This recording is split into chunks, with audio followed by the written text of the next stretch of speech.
The basic movements of each chess piece. First is the rook movement. The rook moves any number of squares horizontally or vertically in a straight line. The rook cannot jump over other pieces, but it can land on a square occupied by an opponent's piece and remove that piece from the board. The next one is bishop. The bishop moves any number of squares diagonally in a straight line. Notice that bishop will always remain on the squares of one color during a game. For example, the bishop in the diagram above will always stay on the dark squares. At the beginning of a game, each player has both a light square bishop and a dark squared bishop. Next is a queen.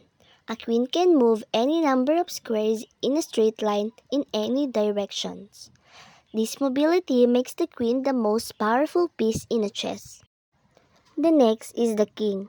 The king can move only one square horizontally, vertically, or diagonally. The king is the most important piece in chess.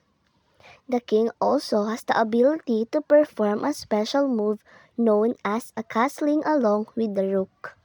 The next is the knight. The knight uses to move can be described in several ways.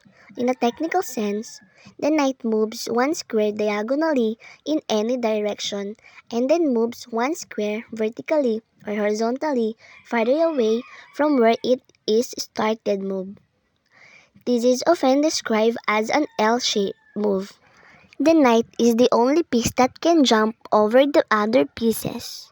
However, the knight can only capture a piece if it lands on the same square as that piece.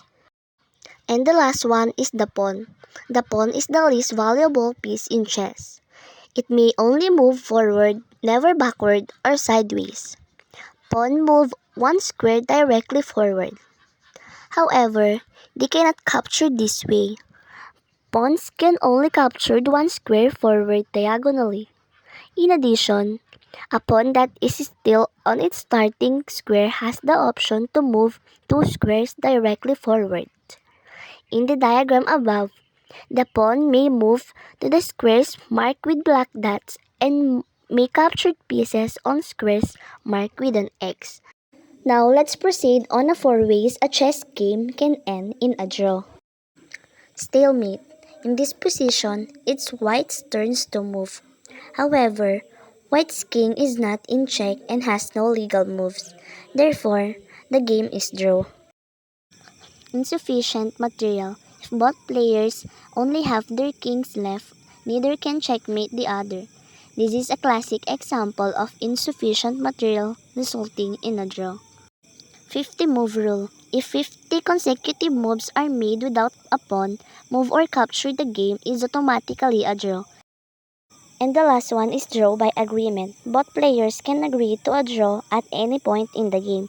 This is a common way to end games that are clearly drawn or to avoid a long drawn out struggle.